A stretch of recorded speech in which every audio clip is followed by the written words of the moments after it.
started off attempting to make this video in my truck. It was too hot in there, my phone kept turning off. Now I'm in my library. You can hear my fan, I'm sorry, it's super hot in here. If you can hear my dog squeaking his toy, he's playing. But hopefully it's not too distracting. This was supposed to be a very quick, trying to make myself comfortable. Do I look comfortable? I don't know if I feel comfortable or not. Y'all might see me shift. This is the book I have today. Again, Black Gun Silver Star, the life and legend of US Deputy Marshal, the legend of Frontier Marshal Bass Reeves. And it's written by Art Burton. I already gave Art Burton's kind of backstory in the truck, so I'll insert it now.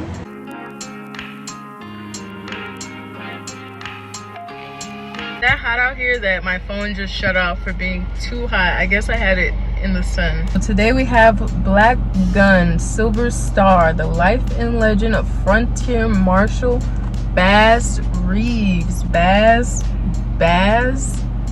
however you pronounce it. I'm so sorry if I'm pronouncing it incorrectly.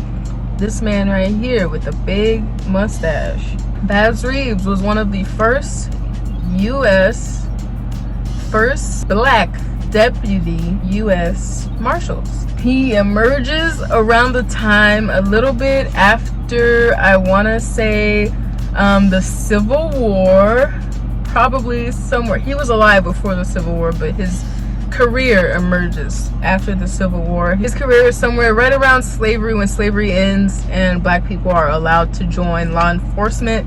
So he was one of the first black US or deputy US Marshals. So the author of this book is Art T. Burton. Art T. Burton is a professor somewhere in the South Hollandish area of Illinois, which is like southern Chicago, south suburbs. And he's dedicated his whole career to African American studies in Indian territory, so he's a professional at this. He wrote this book about Bass Reeves. He's written other books as well about Indian territories, outlaws, and just around that time period. So that's his area of expertise. He's also, and outside of being a professor, a historian, a book writer. He's also a musician. He's traveled to other countries playing, I believe it was jazz music with his band. So that's cool. He sounds like a cool guy. I think he's still alive. I'm not sure if he still teaches at collegiate level anymore, but I'm pretty sure he's still alive. He also went as far as getting Bass Reeves inducted into the National Cowboy Hall of Fame of Oklahoma. This, in short, is what the book was about. And now I can talk about the description of the actual book. Here's a description of the book.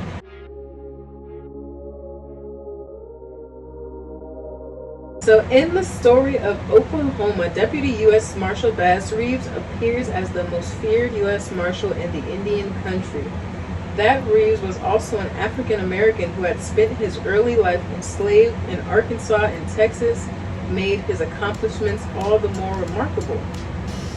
Black Gun Silver Star sifts through the fact and legend to discover the truth about one of the most outstanding peace officers in the late 19th century America, and perhaps the greatest lawman of the Wild West era. Bucking the odds, I'm sorry we didn't keep black people's history, a clerk at one of Oklahoma's local historical societies answered one query. Art T. Burton traces Reeves from his days of slavery to his Civil War soldiering to his career as a deputy U.S. Marshal out of Fort Smith, Arkansas, when he worked under hanging Judge Isaac C. Parker. Fluent in Creek and other regional native languages, physically powerful, skilled with firearms, and a master of disguise, Reeves was exceptionally adept at apprehending fugitives and outlaws, and his exploits were legendary in Oklahoma and Arkansas. In this new edition, Burton traces Reeves' presence in the national media of his day, as well as his growing modern presence in popular media, such as television, movies, comics, and video games. I believe it starts off in around the mid-1800s is when he was born, as far as the author could find, because again, he was a slave. And back then, they weren't considered African American. They didn't know what an African American was back then. They didn't know what a black person was back then. They didn't have a name other than the N-word or slave. So Bass starts off on the plantation of his master, and he does such a good job that the master invites him into the house to become kind of like his personal assistant. Baz asks to learn how to read. The master says, no, I won't teach you that, but I can teach you how to shoot a gun.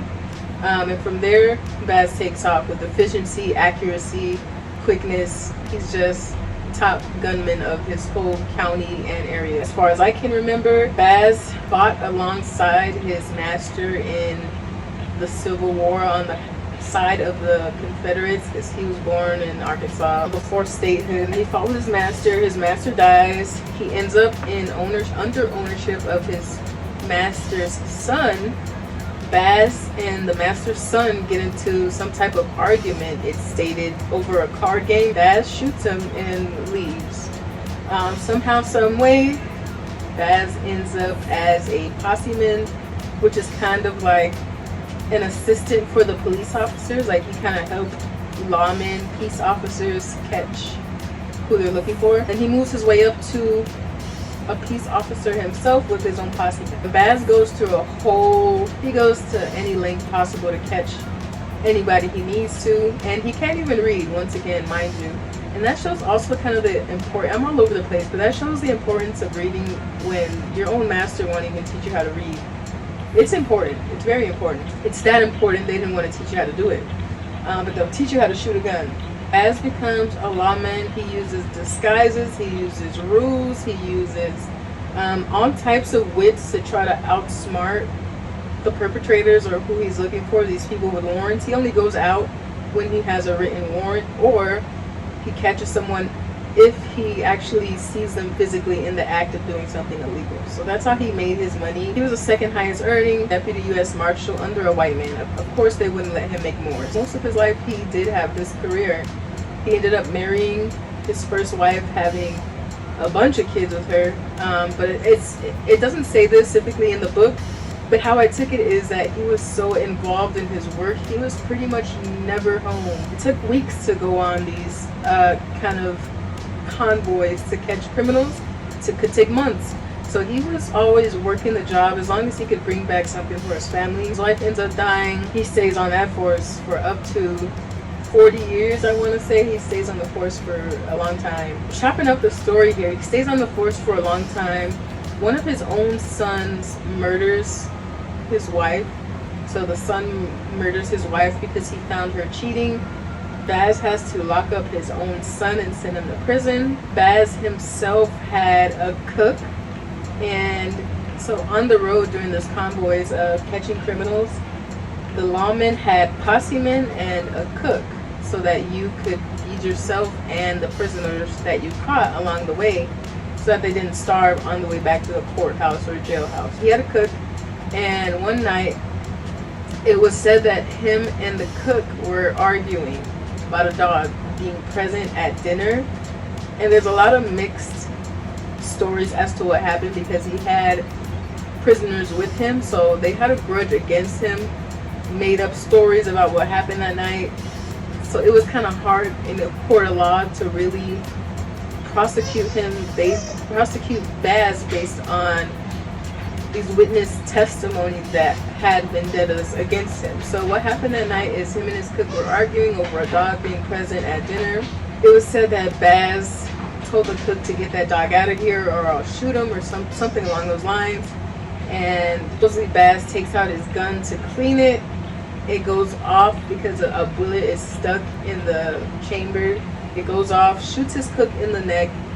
And towards the end of the book, it mentions that the cook falls into the fire they were cooking on and burns as well. But that night, Baz, he couldn't get help because there were no doctors around. It was the middle of the night, so they had to wait until morning. So Baz gets off because one, the witness testimonies were not consistent. Two, he attempted to go get help and kind of felt empathy for the cook. And three, there's no proof that it was done on purpose. So he got off with that murder charge, surprisingly, and then he went even harder in the force. So Baz does a combination of catching white men, black men, Indian men, although majority of his catches were black and Indians because it was very against social norms for a black man to arrest a white one. They saw that as a black man having too much power over white people. Majority of his targets were black and Indian. but they were all legally accused of committing crimes, and he had legal warrants to catch them. So he wasn't just picking and choosing. He would catch every single person that he had a warrant for. Fast forward, he's on this force for about 40 years. He's moving state to state, Texas, Oklahoma, Arkansas, through those areas. He was even around during the Reconstruction period in Oklahoma, when it barely became a state, and a lot of black people moved into the Tulsa, Muskogee, I believe it was Muskogee area. And he was one of the officers kind of patrolling that area of where black people were building. But he was around to see some pretty racist and crazy Indian cowboy post-slavery times. He was around to see some stuff. One, black people couldn't read or write, didn't have birth certificates, they weren't considered human, so it was hard for the author, Art, to find actual documents on his birth records or his mother's records. It's almost impossible until like later on in the book he brings up like newspaper clippings as evidence, court documents, depositions, things of that nature, wherever Baz's name could have been mentioned throughout history. And a lot of the time the answers he got back were, sorry, we don't keep information like that on file, it's too old, or we don't have those records. So it was very hard to find information on this black man, although he was one of the most popular deputy US Marshals on the West Coast. So that was, I give kudos to the author for doing that, because it's not easy to find information on a ghost, right? So he's very appreciated for that, and appreciated for bringing this man, Baz Reeves, to light, because this is a person that a lot of black people should, when they name heroes, he should be one of them, because he sought to actually do justice, sought to catch and hang. He was a lawman. He wanted to keep the streets safe, and he did what he could to do that, even taking his own children into prison. So he did his job up until the very end. He died of some type of illness, I believe, and that was the end of him, to keep the story short. This was more of a historical read versus an interesting read, I'm not gonna lie. It was very historical, less entertaining, but at the same time, these are the types of people that black people need to be learning about as their heroes. Like when the topic comes up in school, who's your hero? Martin Luther King, Malcolm X, Rosa Parks, etc. Baz Reeves deserves to be in that conversation of heroes. And then after, it goes to show that after statehood, they didn't really need US Marshals. They started to bring in local police and county sheriffs and things of that nature. So they started to need deputy US Marshals less, and thus they hired less black people to be US Marshals and more black people to be police officers. He was very historical in regards to becoming this iconic peace officer in the mid to late 19th century. But yeah, he was very impressive. His accuracy was very high. He didn't shoot at unless shot at first. He didn't shoot at the perpetrators unless they shot first. He just cleaned up the streets. I respect him for that. Whether you're our color or not, it doesn't matter. Crime is crime. So I agree with what he did. I'm not gonna say he was a perfect man, but I agree with how he did his job. Some themes that I found throughout this book were racism, white versus black versus Indians. At that time, there was a lot of beef with white people versus slaves and Indians, because one, black people were coming from slavery, so they were still targets on their back. Two, because Native Americans were here first and they had the land.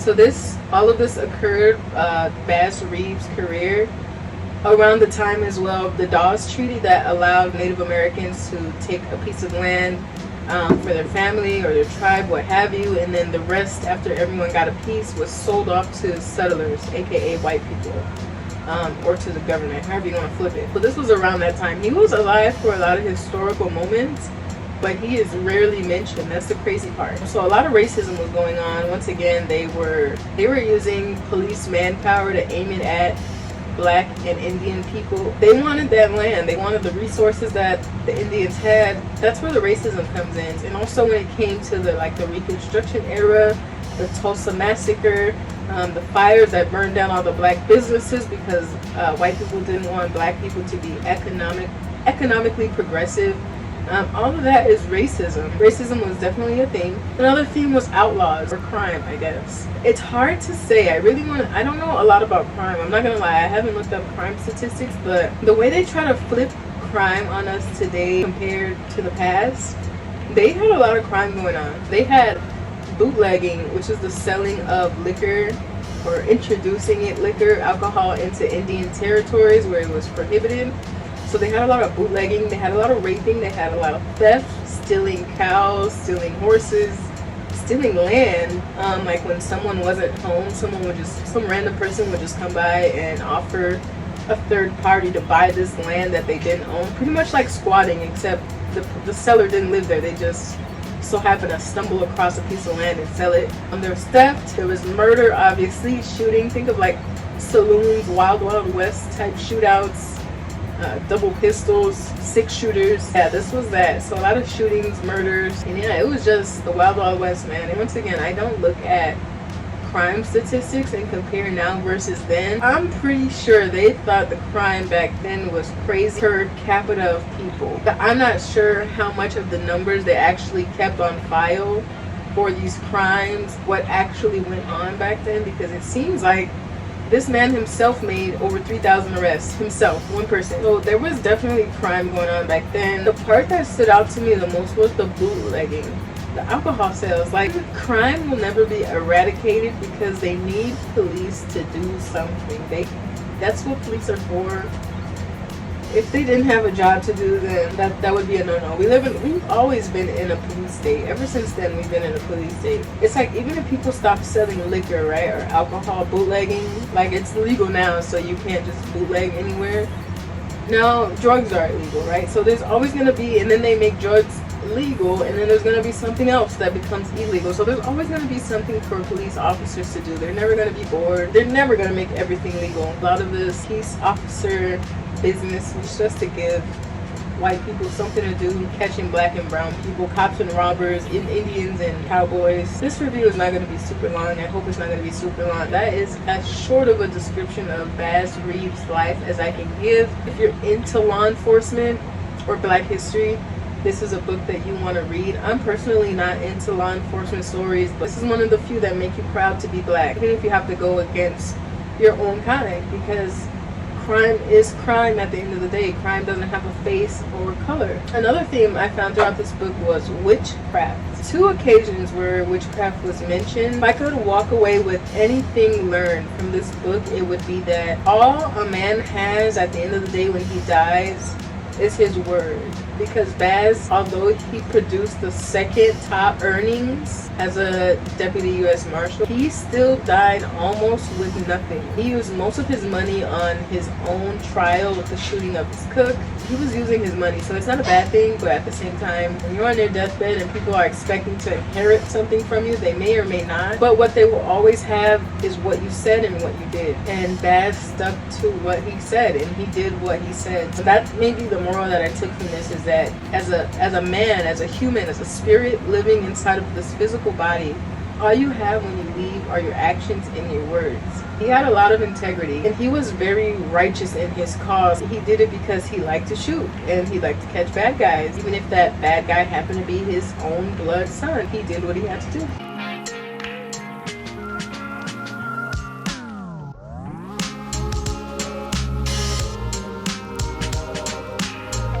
The rating for this book. The first category in the rating is the storyline and the ending.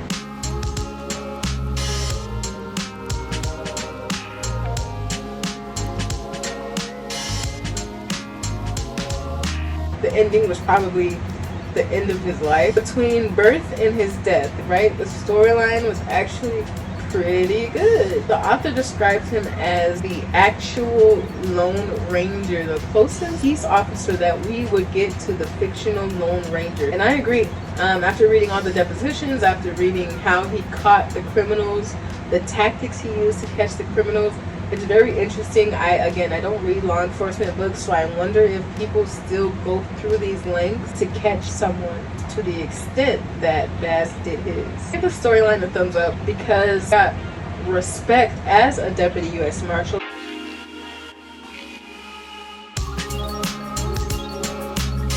The next category is the length and pace. I gave this a thumbs down because this book is about 300 pages.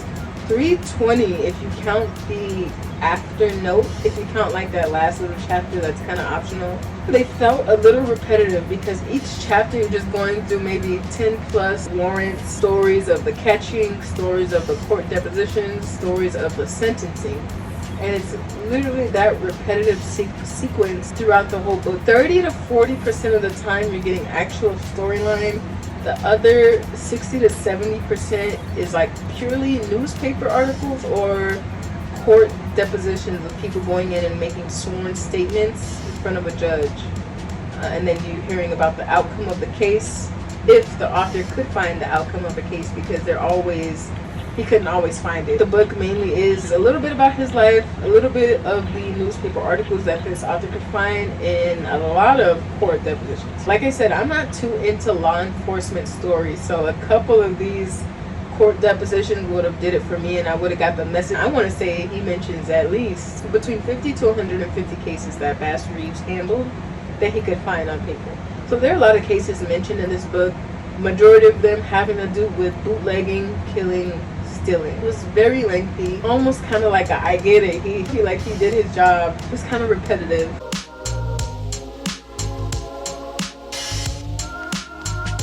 The complexity is the next category. I gave this a thumbs up because it wasn't complex at all.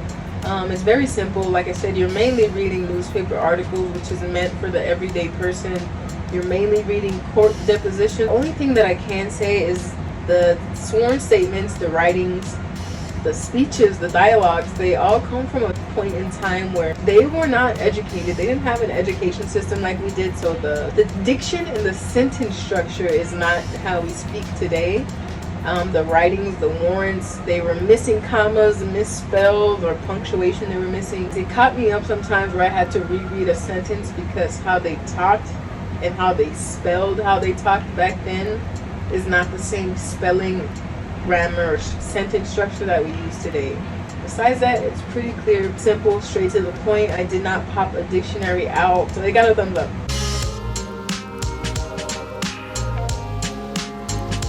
Would I read another book by the author? I was pretty torn. I wanted to say no because law enforcement stories do not interest me unless there's something scandalous. I'm very gossipy. I came to the conclusion that I would read another book by him, although I wouldn't be in a rush to read it. But if I had the time, maybe if I read all of these books and I was just like, which author would I want to pick up another book by, I would not mind. I wouldn't be too thirsty to read another book, but I would. It gets a thumbs up.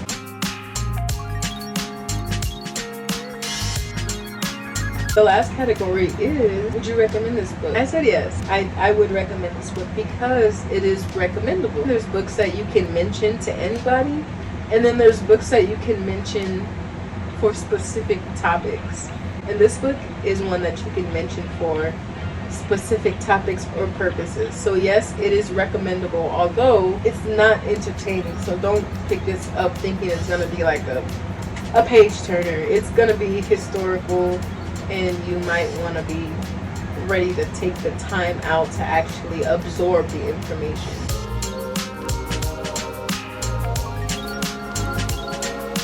Out of all the categories, Art and Baz get 4 stars for me. So again, like I said, most of my books will come out as 4-star books.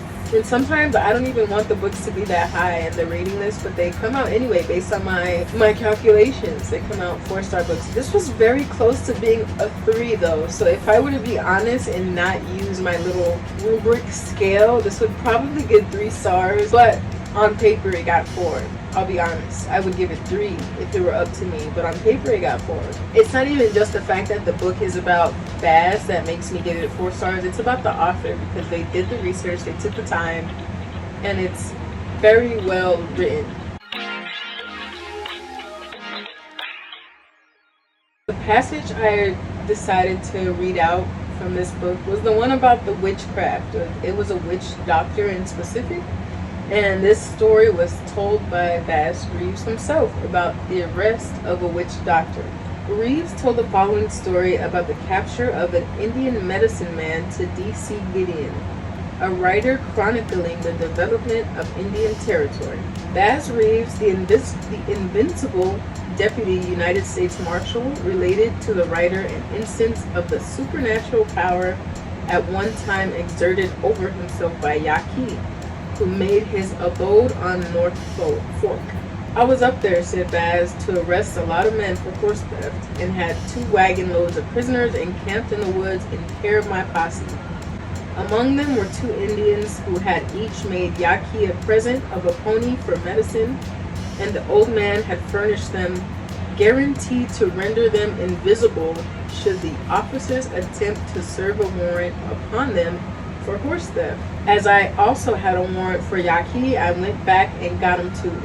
And when we camped for the night, I was feeling very stiff and sore, although having felt well all the day. We started for Fort Smith the next morning, and although I rode a saddle horse, I was unable to keep within sight of the wagons. When I reached their camp at noon, they were done eating, and prisoners shackled together were lying under the trees asleep. With the greatest difficulty, I dismounted and fell forward against a tree, aching in every limb, and my eyes were so swollen that I could barely see. I could eat nothing and seemed possessed of a consuming thirst. Believing that old Yaqui had bewitched me, I felt that all hope was gone. My knees refused to bear the weight of my body, and feeling that my last hour had come, I thought to take a last look upon the man whom I felt was responsible for my present condition. He was lying on his back asleep, and his coat had turned partly over so that a concealed inner pocket was in view. I saw a string dangling from it and made up my mind that it was attached to his conjure bag. Gently, I dragged myself to his side and with a jerk drew from his pocket a moleskin bag filled with bits of roots, pebbles, and tiny rolls of short hair tied with blue and red strings. I tossed it as far as I could and saw it float away on the bosom of the creek that flowed alongside the camp. With a start, Yaqui awoke. Baz, he said, you stole my conjure bag. Yes, I did, said Baz, and it is now sailing down the creek. The old man promised all kinds of pay if I would return it, but I feared it less as it sailed down the creek than when it was in the hands of Yaqui. I don't conjure anymore, said the old man. My power is gone. Take off this chain and I will follow you like a dog. I declined to do this, however, and the prisoners started on. From the moment the bag touched the water, I began to feel relieved. I later mounted my horse, and when I caught up with the party in the evening, I felt as well as ever. Yaqui told him afterward that if he had not lost his conjure bag, Baz would have been dead before they reached Fort Smith, and he believed it too. Baz caught a witch doctor. That same witch doctor had hexed him. First of all, the witch doctor told Baz's inmates, or his prisoners, that they would be invisible to arrest, which obviously was not true because they were arrested anyway. Then, after Baz arrested those perpetrators, he went back for Yaqui, the witch doctor himself. And the witch doctor had a little hex bag in his little pocket. Baz pulls it out, throws it into the water, and the witch doctor wakes up, begs for it back. Baz says no, and they continue on to the court to sentence these prisoners, and Baz feels better. So this wasn't the only case of witchcraft in the book. There's one more section in here in regards to a man named William Wright, who referred to himself as General Grant, and he made his own type of resistance type movement for black people. He was also using witchcraft. Book got 4 stars. It was a historic read. I won't lie to you guys, it was not entertaining. I got it based off recommendation, and not even recommendation. Someone's whose content I watch, they slightly mentioned I was reading the Black Gun stuff, and then I just happened to Google Black Gun, and this book came up, so I assumed that this is what they were talking about. I think it was. I'm pretty sure it was. So I read it. So it wasn't a recommendation. I'm just nosy, and I admire the person who brought this book up. It's not like I loved it. I didn't hate the story. I love Baz Reeves. I hope I look comfortable. Do I look comfortable? I felt very comfortable this whole review. And there's also a little poem in here about him, and this is what it says. It's called Baz is Coming by Wallace C. Moore. Murder has been done in Creek Nation, and them that is guilty will soon have to pay. Down in Fort Smith, the law has got the word, and everyone knows that soon old Baz is coming this way. His name is Baz Reeves, but we just call him Old Baz. They say he was the baddest deputy US Marshal in the land. Killed himself 14 men in combat, rode 35 years for the law, but to this day hardly anybody knows that he was a black man. Sometimes he comes in wearing a disguise, clowning, a laughing and joking. Other times he comes in on a running horse, his Winchester be barking and them Colts be a-smoking. All you outlaws, killers, whiskey peddlers, and thieves had better watch your back trail, because soon down in Fort Smith you will have your day. Judge Parker's court is where all you hard cases is heading, because we just got the word that old Baz is on his way. People knew the name Baz Reeves, but they didn't know he was a black man, and they didn't know what he looked like. So he was able to go and catch people in disguise. He would use all types of, once again, disguises, ruse, any type of plot to catch somebody. Thank you guys for watching this video, and hopefully if you like it, you'll subscribe, you'll like the video. You'll leave a comment, let me know what you think. I also left a poll on my channel under the community tab, or on your homepage if you already subscribed. The poll was about the next read. I don't have a TBR list. I just pick as I go, because even if I made a TBR list after I read a book, sometimes I'll be like, oh, this book is connected to this subject. Let me go pick up that subject, although I have a TBR list. So it's kind of like I'm very spontaneous. The options I chose out for the poll were history or historical fiction, meaning conspiracy or this may or may not happen, although there are witness testimonies and evidences. It's not official history. So history, murder mystery, fiction, conspiracy, or spiritual, motivational, positive type books. So if you can, just vote by June 30th. I might start doing more polls after each review, so just maybe look out for the end of the video so you can know what to vote on or when to vote by. After this book about Baz Reeves, I'm currently reading a book about, I'm reading two books, right? I don't think I'm gonna do reviews on them, but I'm reading two books. One is about the monopolization of the medical industry, and I can't remember the name. It's on my phone. I'm reading that book, and I'm reading a second book about parenting. The book you wish your parents would have read. And that book is about what you can do as a parent to ensure your child has the best possible upbringing to become the best possible person that they can be. And a lot of it honestly has to do with emotional intelligence and regulating emotions. The biggest part of parenting, and I may be only like 3 chapters in, but I watched In and Out 2 this past weekend. Sorry, not In and Out. I watched Inside Out 2 this past weekend, and emotional development, honestly, I feel like psychology should be like a course that all children take throughout their lives. But psychology and emotional regulation, emotional intelligence, so important, because say a person without emotional intelligence gets bullied at a park versus someone with emotional intelligence. Person A may result to violence because they don't know how to regulate their emotions or communicate what they're feeling. Person B might talk to the bully, ask, why are you doing this? They might start to infer that this person is getting this treatment at home, and possibly start to get into conflict resolution options. And that carries on with you outside of the playground, outside of childhood. That emotional regulation and emotional intelligence carries on with you in your personal relationships, in your work relationships, everything. You take your emotions everywhere, and anybody can push your buttons in traffic, in school, at work, in the line at the DMV. Everyone is so ready to hit somebody, stab somebody, kill somebody. Starting to see the bigger picture of the mind and what it means to be a human being, a person with feelings. We are the only animals that can articulate what we're feeling, and yet a lot of people choose not to. They just allow their, if you've seen In and Out, it's kind of how Riley, the young girl, the main character, the emotions in her mind, they have this control center and they're just jamming buttons. They're just pressing them as they want. And then her mother, they kind of zoom into the mother's mind.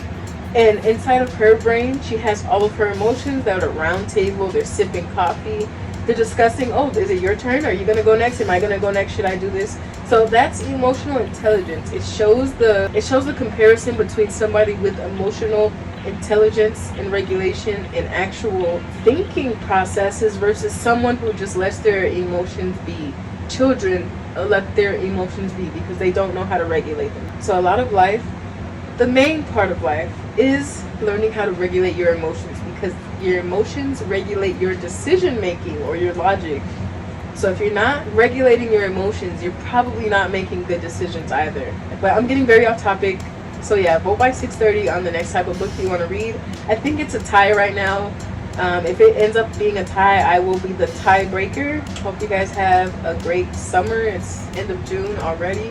I'm enjoying this channel. I'm learning so much, not only about myself, but about the world and how it operates, how it used to operate. So if you don't know history, it's bound to repeat itself. Reading is very, very, very fundamental, as well as your emotions. Take anything from this video. Know that reading is fundamental. That's why Baz's master didn't teach him. And emotional regulation is very important. I'll see you guys on my next video. Thank you for watching, and yeah, I'll see you guys next time. Bye.